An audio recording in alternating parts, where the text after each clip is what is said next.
if you want.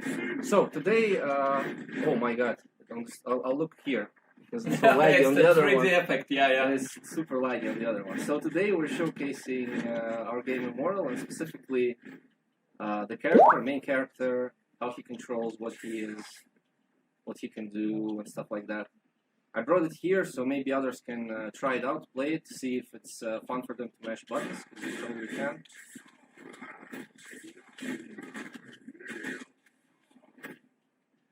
Stuff like that.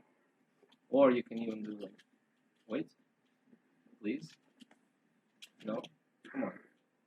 Dude. Okay, no, I'll just do it like this. Yeah. There's a lot here, this is why I just brought this. Like for example, we can start with the amount of stuff you can do. And this is just one stance though, there's more. So, what the game is, you play as this guy. He's immortal, unless he isn't. Let me turn it on. Can you remove the text there? Is it possible? No, that's not possible. Okay, whatever, then fine. So, now that we have everything working, everything's great. There's two stances, like I mentioned. Creator and Destroyer. One uses a weapon, one doesn't. That's the simplest way to remember it. One is yellow, one is purple, just like Vadim and Sasha. So, it's like in the story and stuff like that, it's a character with two personalities, both of them very strong. When they're in balance like this, it's fine. But if you do, like, let me see. So, if you see at the top, the star, of course it needs better feedback and better way to do it, but at least it moves, right? So, it's moving every time I do any kind of creator move, whatever it is. That's nice. Oh, wait. Yeah. Okay. No sounds. So now we're super close. Like one more hit, and that means one personality will take over. And what happens in that case is, well, there's fire missing, but your helmet blows off, and you're super strong in this mode. Oops. I'll show it a little more. You're super. I'll show the other one. You're very strong in this mode, but you also die in one hit. So you're immortal when you're immortal, but when you're not, you're not. So the main thing for you is to keep these two personalities in check. The game is based on Buddhist lore, so keeping both sides of yourself in balance is super important. The skulls at the top, they're, for example, based on the Tibetan dance of death. It's about two skeletons. So, yeah, there we go. So, in this state, you have no head. You will have a lot of improved ways to attack and stuff like that. You can also cast removals all the time, but you will die in one hit. So you want to avoid it. What happens if you get hit? Come back. What happens if you get hit is the skulls become closer and closer together, and well, they're both fighting for the star, basically. Yeah. What else can I say? There's a lot of work in terms of canceling, like, for example, buffering attacks and stuff like that. So if I press attack and I immediately press jump after, then it will actually wait for the attack to hit, and then it will buffer, which makes us be able to control the game and provide, like, a smooth experience for people playing as well. You can cancel stuff, backdash, do whatever you want. Sounds are completely missing, but in my build still, it's some kind of weird Unreal thing. Yeah, so today I would like whoever likes action games to try it out, try the build out. Of course, it will not have the light, the balance, but you don't need it. It's just going to be annoying for you probably. But that's it. Mainly, I just wanted people to try it out, to mash some buttons, try to do some crazy stuff if they can. And see if they can, like, because, of course, currently the only people playing this are people who like these sorts of games. So it would be interesting to see that our goal is to not have something incredibly hardcore, but something that everyone can enjoy. Like, for example, there's only one attack button, that's it.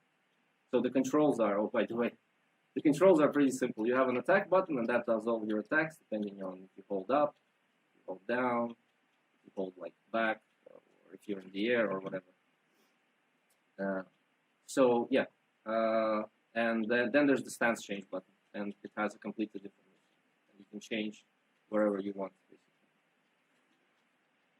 progression through the game?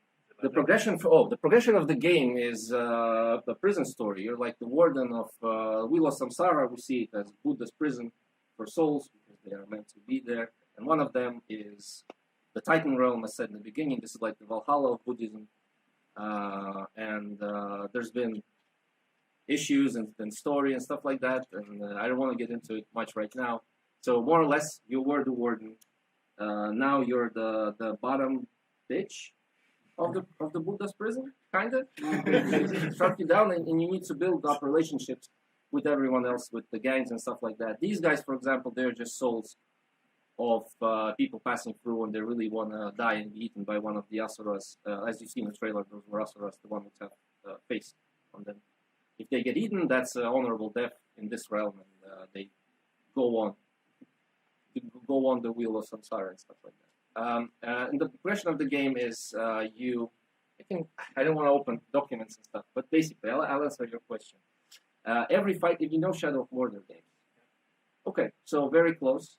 But I have read the patent and I made sure that I did not on that fucking patent that they did. But the idea is the same. Like after every fight, you get to talk to the guy. If you ally with, you can kill him, and of course that can have effects on other people because they will see even how you killed him. So, for example, if you choose to do execution, and it was let's say a lieutenant spot, then no one will take that spot. Oh no, I'm afraid I will not for 10 turns more. I will not do it.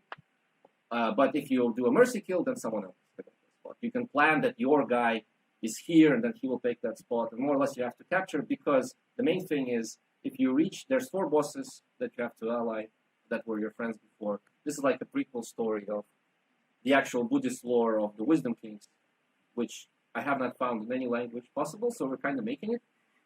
How they became friends, like if you say what movie it is, it's like a road trip to get the band back together, because the bosses were friends once, and now they discovered that this guy is a dick, and he has to prove himself again by allying everyone, of course. Does that mean there's an end goal? Yeah, definitely. There's an end goal. How the game works is every time you die, your moveset resets. So this is like in Hades. So I play, and for example, I put something on the top, so now my top move becomes a bow move or a sword move. Or if in terms of creator, you get extra powers on that. So my stomp would, for example, produce like fire on the ground. Like level up your character.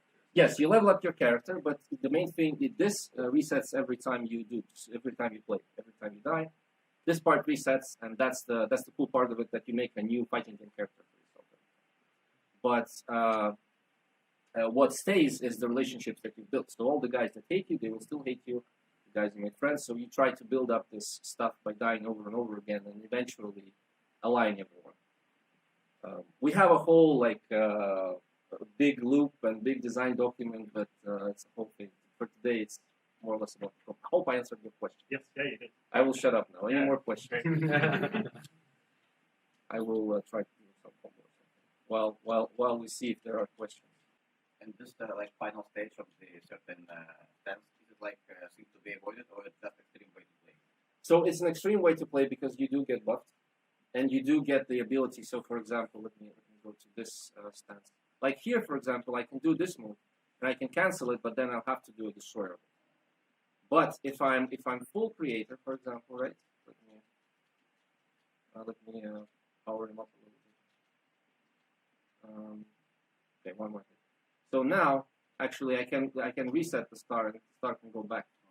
So if I want to be try hard, which of course some people would, I can stay in this state, and I can just do, like for example, this move. I can just do it. I'll try faster. Yeah. So if you go fast enough, you can just do it forever. But of course, all this time you die in one. So this is just a mode for most people. When they do this, they will just go like this. Fly away, let me out, I just want out, until it ends. But some people will go in and they'll do, okay, now I can do the mega powerful super combo. Fans of NES, 8-bit style, when there is one life. And of course, the thing we're working on right now is the dynamic camera, because I see it's flat, but in some moves we already implemented, like if you hit this one, you get something. If you hit this one, you get something. There will be a lot more of that. Okay, no questions? Okay, quick. Next one will be €5. Okay. Okay. As we can see, your game is in 3D, Yeah. but your VFX effects in 2D, right? Yes, they are hand drawn. Just interesting why you choose this approach. Is it just a creative choice or some practical reason? Yeah, so the game looks a bit more 3D now than it will in the end. This is a blockout stage. But today, if someone has time, like, come, I will set it up, and hopefully you guys can mash some buttons, tell me how it feels, because that's super important for us. We're working on making sure that it feels nice, fast, and definitely taking the... There was a lecture for Dead Cells where they have cheats for the player, basically, because this is a game where you're meant to feel, I guess, much stronger than you are, for sure. So any kind of feedback from both people who like these kind of games and who don't usually play them is super valuable. So yeah, that's it. I'll let you talk about your stuff now. I'll turn it off.